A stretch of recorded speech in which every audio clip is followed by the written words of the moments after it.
Welcome to the Wild Wisdom Podcast, where we learn how to heal our hearts, find our voices, and step into our authentic power as the wild women that we were destined to be. I'm the host, Jessica Love. Settle into whichever way you like to listen to the Wild Wisdom Podcast, and let's get started.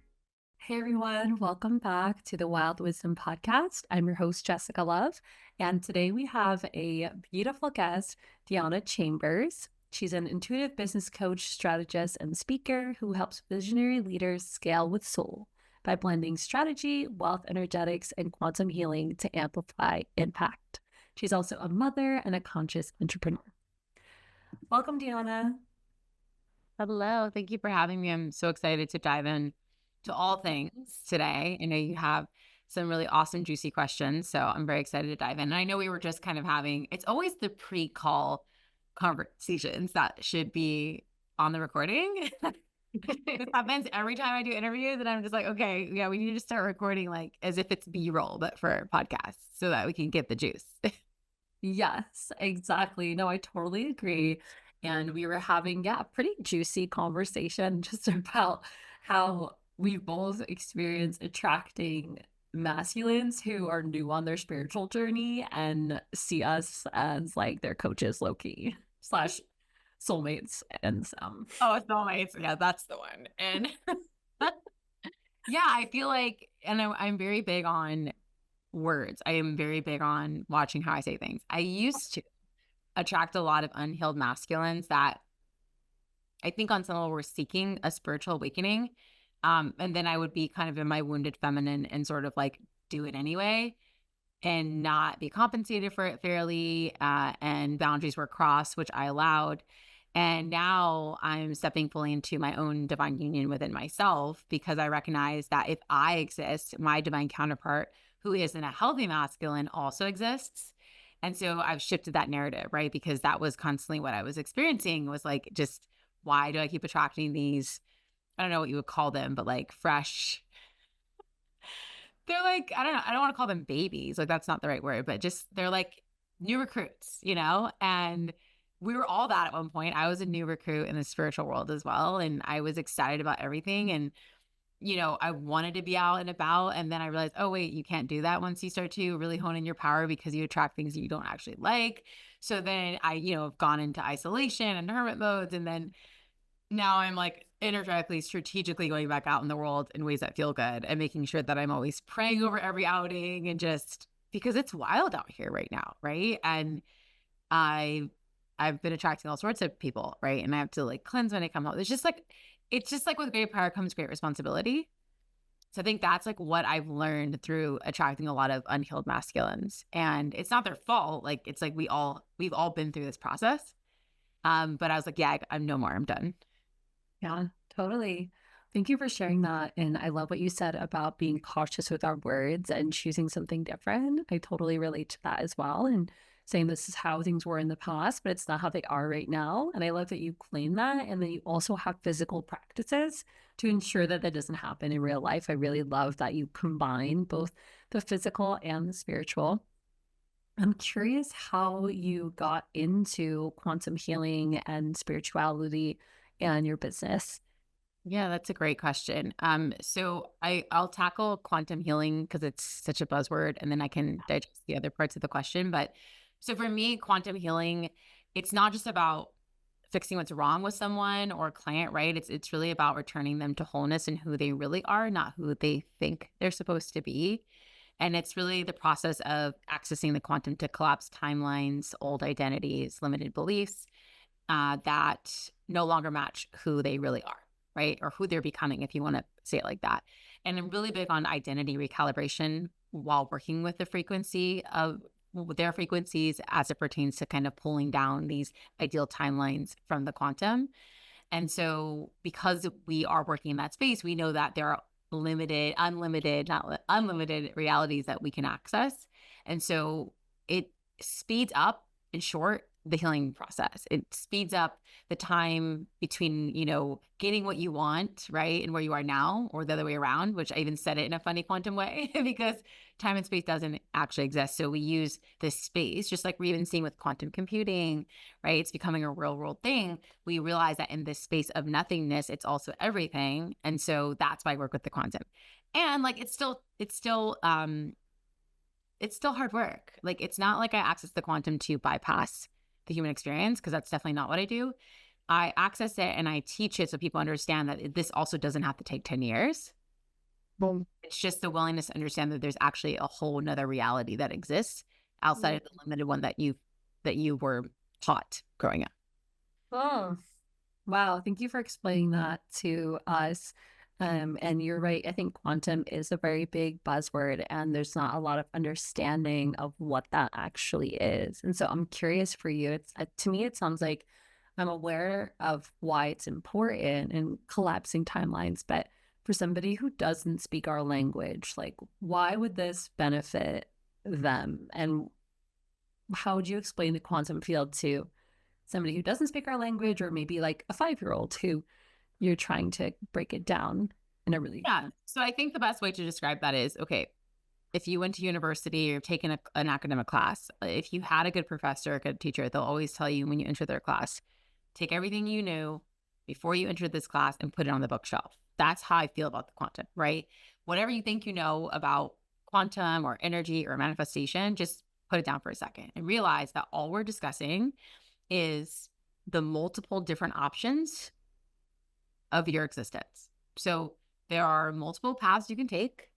There are multiple versions of you that exist. And so we're just basically working together to calibrate to which one of those pathways will be best for you, so that you can have the outcomes that you desire, right? You have healthy relationships, a thriving business, you're driving the car that you love, you're living in the house that you want to live in, you're feeling fulfilled and content. Mostly, of course, we're still human, but on a pretty regular basis. So that's what we need. We're just saying, hey, there are multiple ways you can do this. Play this game. I have a tool. I can help you access the same tool for yourself that will just not speed up, but help shorten the gap between where you are now and where you want to be. And yes, it will take hard work, and no, you can't get there tomorrow, but I promise you this way is going to be better, right? And on the other side of it, you're going to love the person that you are, because that person already exists right now. Like, right, there's somewhere in there in your body that and they want to come out, And so another kind of example is to describe going to the gym. It's like the old school one, right? Like, you don't go to the gym on day one and expect to come out buff or come out with a six pack. That if you commit to the regimen and the diet, that definitely within 6 weeks, you're going to notice a difference. I look at the quantum in the same way. I love that you use that example. Thank you for sharing that, because I was going to ask you a question around time.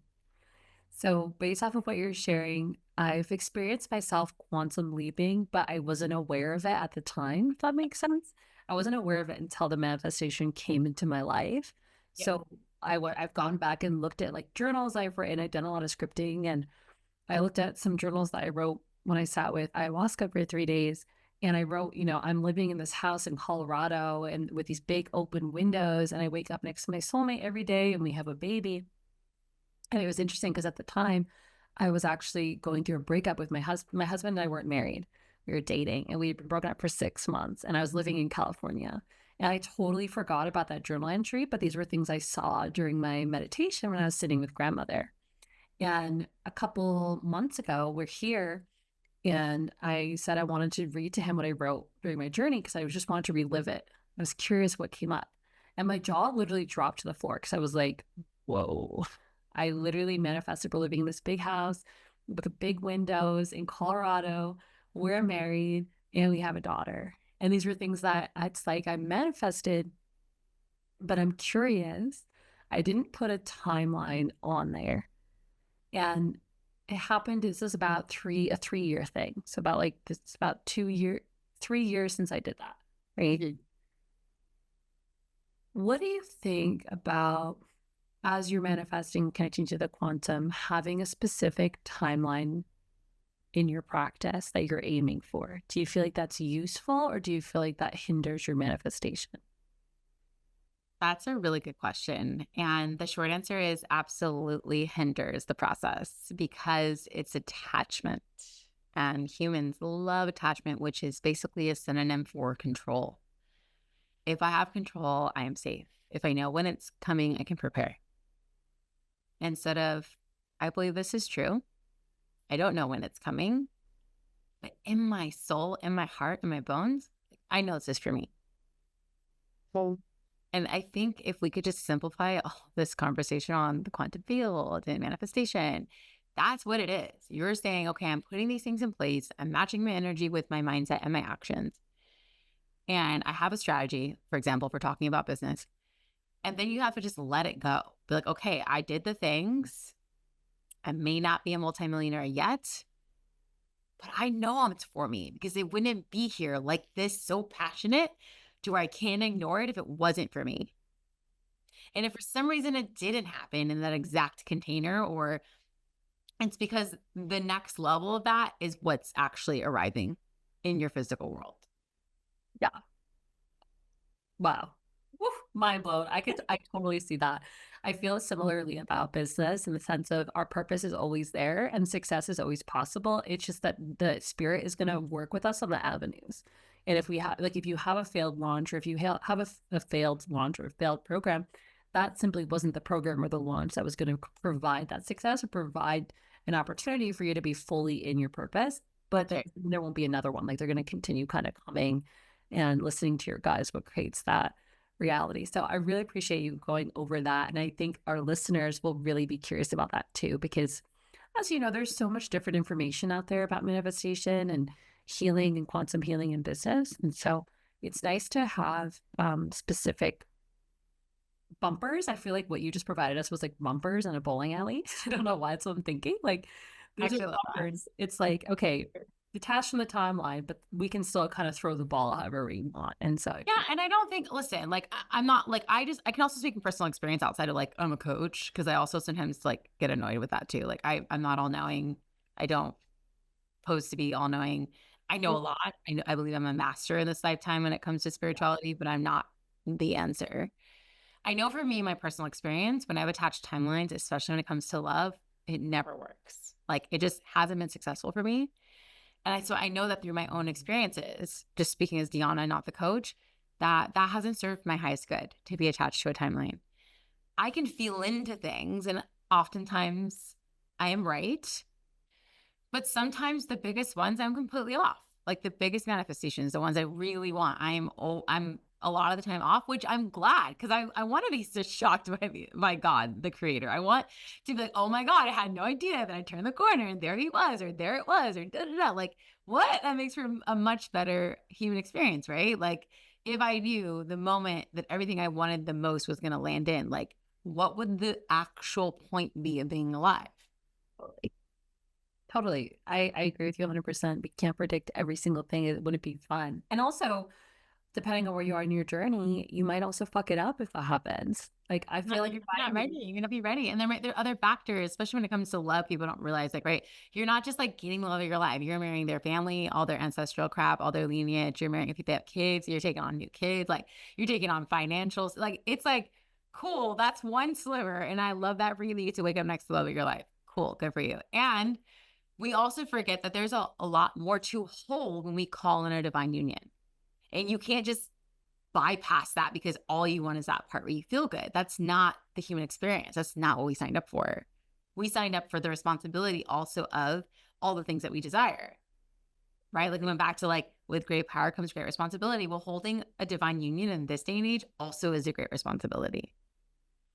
Totally, 100%. Thank you for that perspective. I totally agree with you. And looking back, it's like at the time I wrote that in my journal, I couldn't have felt that. There was no way. It happened when I was meant and able to hold it, similarly to when I started expecting and things like that. So I really resonate with that. It's like we're only being given what we're able to hold. Now, I'm curious for you. So I'm going off my script, but how can one increase their capacity to hold a manifestation while still being detached from the timeline? I think learning how to, well, let me rephrase that. Practice receiving. It's just practicing the muscle of receiving a free coffee, receiving a free parking spot, receiving a new client, receiving a new lead, receiving a smile, receiving. We forget when we start to measure or create difference of what something means over something else, right? When we start to weigh it and we give it a metric, then we create a further gap between now and when it comes in. So I'm not saying that like the frequency of love isn't bigger from an energetic standpoint than a parking spot, because it is. And practicing receiving is the same muscle. Wow. Beautiful. Okay. So I'm curious, all that being said, breathing into that, what are I see all these things. I'm like, what did I just say? Yeah. Just taking a moment, holding space for that, for the lyrics of what you just said, for the message you just said. What are some reasons why people come to you wanting to do quantum healing specifically with their business? So that's a great question. I don't market my business as like a quantum healing business. And there's a lot of reasons why I'm careful on how I market my world. And it's not because I'm embarrassed of it or ashamed. I want it to, and I teach this to my clients. I want people to understand the language, because even the most spiritual person like may not fully resonate with word quantum. They may not resonate with manifestation. They may not resonate. And right, part of that is like, who cares? Own your value, blah, blah, blah. But there's the real world, right? And there's people living in the real world, spiritual or not. And you need to be able to market the work that you do. Just like you asked me to rephrase it as a 5-year-old, people need to be able to digest content, not so you play small, but so that it actually makes sense, so they are aware of the problem you're solving. So I'm an intuitive business coach because I literally bridge strategy and soul. In short, I work on wealth energetics and strategy. I bridge the two together so that you feel clear about how you're doing it, why you're doing it, and who you get to be while doing it. Simple. So if I throw another crap, and it's not crap, right? But like in terms of just extra information and overstimulation, you're going to push away your ideal clients, right? So this is where I'm really into strategy, because I'm like, it's not just like, oh, I can hold more on spiritualize that with ayahuasca 3 times. Like, okay, so are the rest of us, right? So how are you taking this beautiful work and making it so that people can access it, understand it, apply it, right? So my clients don't know that they're about to be in the quantum. Like, I think they access my energy and they're in the quantum. That's the best way to describe it. That's awesome. That's cool. It doesn't need necessarily expectation. So it sounds to me like, based off of that maybe one of the bigger reasons why people come to work with you is because they don't know how to communicate their magic. Would you say that that's one of them? One of my superpowers is helping people understand how to communicate their magic, but also how to really boldly go out and talk about it and sell it, honestly, right? Because one of our biggest blocks as a spiritual and creative community, and I'm kind of combining the two because I feel like they go hand in hand, is we undersell. We undersell ourselves all the time. We don't know how to sell what we're offering. And we just like, we diminish our magic through the 3D matrix. And I'm like, no, if so-and-so on Wall Street can make $1 million because he made a few right trades, why can't you sell your magic for high ticket? Yeah. You're changing somebody's life. This is what I tell people all the time. Whether you're a storyteller, you're a filmmaker, you do what we do, someone's paying you to help them, guide them to change their life. How is that not worth $10,000, for example? Sure. We can figure out the details. We can break down the package or whatever you're going to offer. Cool. But my whole thing, and part of what I believe my mission is at this current junction, is to support people like us charge their value and unapologetically receive the money and provide at least 3x or more the value in return for the client. Because if you're really embodying this work, your energy alone is going to create shifts after one call. Why are we not owning that? What? I feel like that's very, very powerful, and I couldn't agree more. I feel like the times where I've had higher ticket programs have been the times where my clients have had really amazing results, and when I felt fully embodied and I would get feedback like that. So I really appreciate you kind of bringing that full circle, and I hope that people in our audience can see that, how powerful that can be. And it's ironic. I saw a video you posted recently about the money ceiling. And it's ironic that I saw that because, in talking about raising your prices and why it's so powerful, because I'm doing this is my first launch I'm in right now, and it's the cheapest offer I've ever done. And I have 0 clients enrolled in it for the first time ever. And I'm saying this sounds like a brag, but I'm serious. I've been very fortunate in my business. I've never had a failed launch. And I lowered my prices by a ton, like 500%. And I have 0 people enrolled. And this conversation is mirroring back to me that question along with your money ceiling video I saw on your Instagram. Like, okay, well, am I really showing up in the way that I would? Is that really embodied for me? And so I appreciate that. That reflection. And I wanted to add that personal share into the space. I love that. I want to say one quick thing. So I just got off of a webinar before I came on to this podcast. So the energy's amazing. And I gave one example where I justified that. Same thing, not in your case, because we both know you're undercharging, so we don't have to go there. For that. She's like, I already know. Trust me. I'm clear. But I said, hey, here's a great example of what does it look like to build wealth long term? Sometimes that might mean adjusting prices to be lower because that structure or that offer has potential and longevity. So that's a great example of where, like, okay, I really want to charge $5,000 for this for 12 weeks. I feel like what this is bigger, and what I'm offering is providing such transformation that I'm going to offer it at 3,000. Okay, I don't love that, but I don't feel like I'm losing anything because if I have 12 people in that and I have one support staff or 2, I love that. And I can just continue to build it and then just offer that again 2 more times this year. Do you understand? So like that feels really good. So it doesn't have to be coaching. We could take any example, right? So where we meet in the middle between undercharging and overcharging, or like being afraid to charge more, is okay, well, what would feel so like good in the middle, where I feel calibrated and balanced, where there's still room for growth. And I know that I'm providing so much value that I can sit with this offer and actually repurpose it, or I can scale it because it's so potent and people are having such dramatic results from it, right? It's like going to Sephora, right? You can buy the over-the-counter pill kits for $150, and there's some really good ones. You can also go and get a perfect pill for $350 or $500.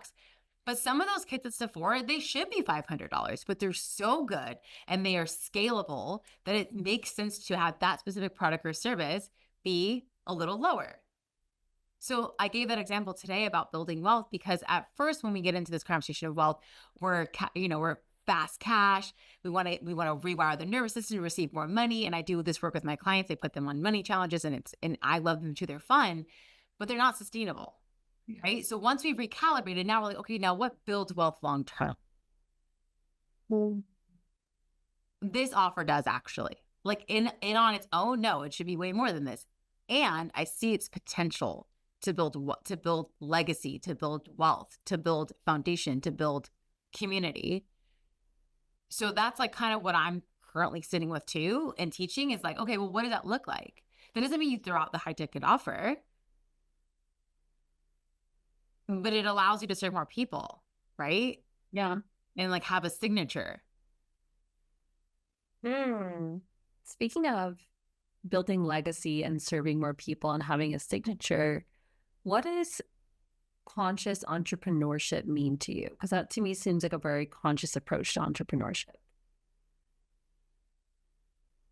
The word that comes to mind is integrity for me. And I'm not perfect. I've made a lot of mistakes in my business this year already.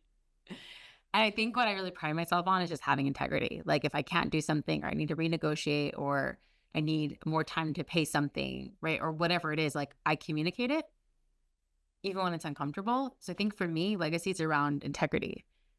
It's around building something that will last, because there's certain things that you'll never forget when you look back at your life, like someone being their word, someone communicating when it was tough, someone staying when it was tough. We remember those things, the person that lit our soul on fire, the person that was with us through thick and thin. But that applies to business. It's integrity and a strong foundation to me is what legacy means. And it's being unapologetically human in my shit, but also in my light. Wow. Yep. I feel like what you're sharing is for you, it's being in integrity with yourself too, and your multitudes and your clients and the people that you're networking with and the people that you have business relationships with. And that sounds really beautiful to me. I really feel that when you honor both your light and your dark, you allow others to do that within themselves, and it inspires deeper conversations. So I love that you're embodying and doing that. Thank you. All right. So I'm curious about how becoming a mother has changed the ways that you hold space and it changed the ways that you hold your business and run your business. Becoming a mother, it's been, I always get emotional. Yeah, I get it. I just like want to sit with that for a second. Okay. Zen is a true master of energy, of transformation, of healing, of vulnerability, of unconditional love. Like, I'm like humbled daily being a mom, and like he's a big driver for me to create legacy at this point. And of course, I know it sounds cliche, but yeah, I want to do better than my parents did. And integrity's big. Owning my fuck ups is something that I am holding space that he'll recall as he gets older. He's a light worker. He gets so many gifts. He does Reiki. He's sensational, and it has impacted the way that I've built my business, the way that I continue to become. And I thought I was done with kids. I did have a beautiful 3-hour hypnosis yesterday, a quantum hypnosis session, and I don't know if I'm done, although like logically I am. You met some spirit babies up there in the. I met a spirit baby, a girl a long time ago. But I just, the way things have gone, like obviously, right, like I've been a little battered by life, and I was like, I don't think I have it in me, and it's been glaring for the last little bit. So it's possible I may not be done. And I love being a mom, and it's also one of the hardest jobs I've ever had in this life. Preach. I totally understand that. Well, I felt emotional when you're talking about Zen too. He seems so beautiful and amazing and such a reflection of you. And when you were sharing about your motherhood journey with your business, I literally saw this image of almost like, those Russian dolls that, but it was like what it was more like light, and it went on and on and on and upwards. And I saw them as your ancestors, like all just smiling down. And then I saw you holding him like this, and it was like an umbrella of light over the two of you, and just so much joy and like admiration that I'm sure that they have for you of all the cycles that they've worked hard to break and start chipping away at, and the cycles that you've really ended in your lineage and you're passing down to him. Wow. That's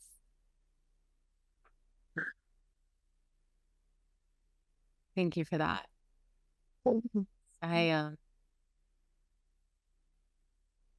That's a beautiful confirmation after yesterday. I was under for 2 hours. And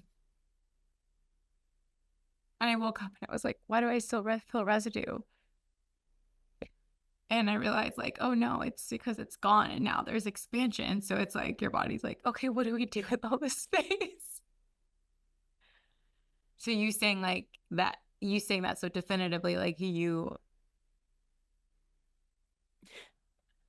it's cut, it's clear. It's like, okay, wow, I received that. I just see like Holly just being like, and we're done. Yep. And that has absolutely been my energy. Like, let me tell you, I was like, bring me the dark. Let's go. I might have like this bright smile. And also the opposite of that is like on a spiritual level, do not fuck with me. Oh yeah. I travel with Collie often, so I feel like I'm grateful she came to this space right now. But there is some of that. I love that. And you're fully clearing this old paradigm that you were in. And I love that you're continuing. It's like I feel like motherhood is like we're always joining new paradigms, and we're always becoming aware of ones we didn't even know we were in. And then we're like, okay, wait, That's like, let me go release this one. I didn't know this was even a thing. And so I'm grateful that, that you have the tools to be able to do that in real time. And I don't think it's a coincidence either that, I mean, I love having a daughter, and that's my own set of, it's our own set of healing that we're passing on. I think it makes sense given what I was sharing with you about my mother and her mother and things like that. And I was going to say, I feel like it's really very powerful that you're raising a son in this way too, because we get to cultivate environments for, the divine masculine to really rise into their power as well. And I think for him to have a mother who is holding space for his gifts to come online and encouraging that intuition, encouraging that healing. Oof, I'm just really excited to see how his journey evolves as he grows up. And I hope that inspires more boy mamas to make sure that they get to hold space for what we would see as like maybe feminine qualities that aren't really right. It's human qualities. Being a healer is a human quality. Being intuitive is a human quality. it's very human. I just had like an image. So I was very rigid about like sleeping in your own bed, and of course, like the last year or so, he sleeps with me. I'm also a single mom. I didn't say that. Independent mom for now, because also I'm getting married apparently. I feel like you are, and yeah, we're not doing that right now. But I felt that when you're talking about your hypnosis, I was like, oh, Oh, you felt that? Okay, that's crazy. yeah. Of course, that also came through because I've been absolutely just manifesting that. Like, um, I was like, yeah, should I say I'm a single mom anymore? Because I doesn't even know that. I don't even know if that lands anymore. But anyways, so I should enjoy these last few nights. But like we just like look at each other right before he'll fall asleep, and I could just like see like how old his soul is. Like it's like we're all his defenses are down, and we're just literally like laying like, and he's just I'm just like, oh my God, like I love you so much. Like I can't even contain or explain the love. It also just obviously feels very deep because I'm just like, clearly we've done multiple lives together. Duh. And just like I remember those like moments so much because I'm like, wow, like also like he's getting older too, right? So it's like I know these are, we're counting down the days of in terms of the grand scheme of his life. Like how many more days like that I get to stare at my son as he falls asleep. It's wow. That's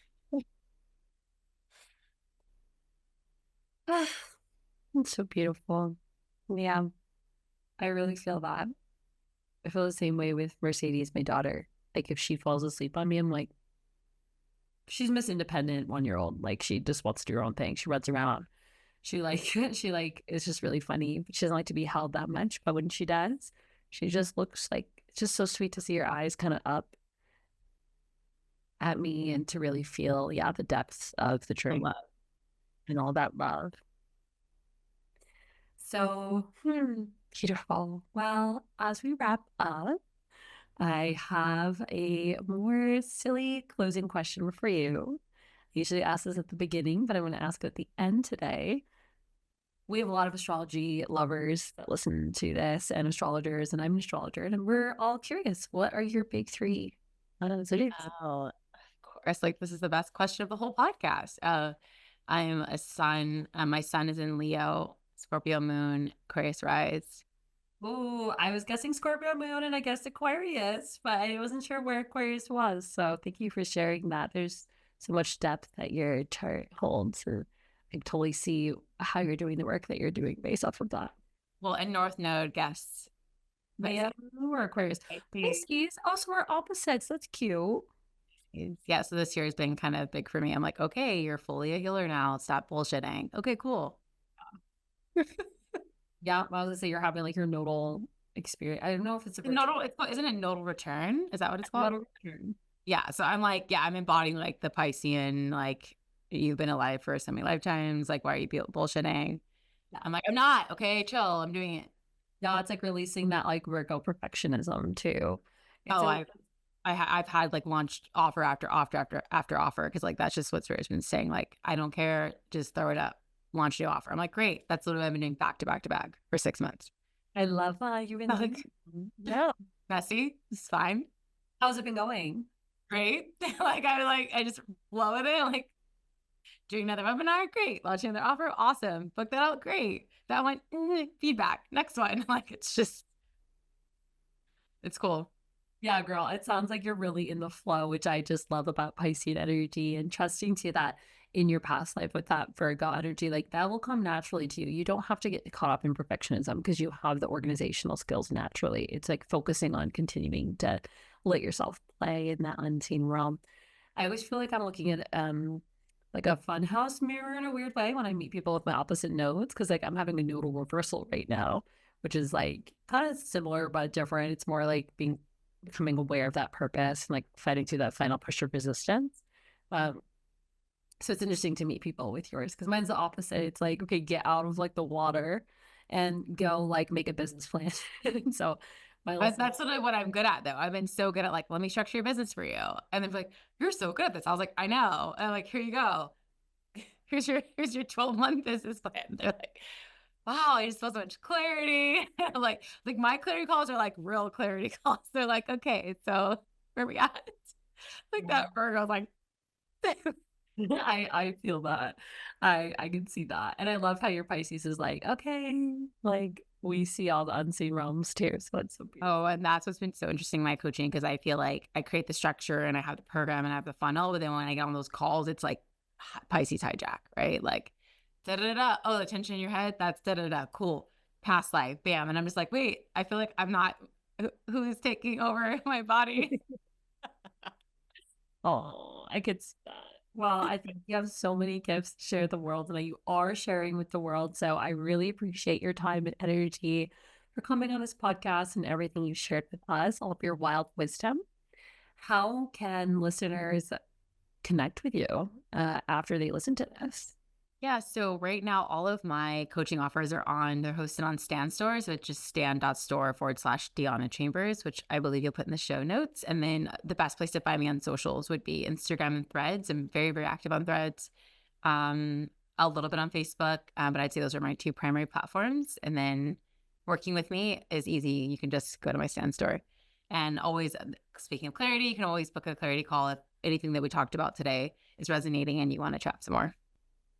Awesome. Great. Well, that sounds wonderful. I'll definitely include all those links in the show notes. And yeah, thank you. Thank you so much for taking the time to listen to this episode of the Wild Wisdom podcast. Really enjoyed this podcast. Go ahead, like, share, and subscribe to spread this wisdom to other sisters who might need it.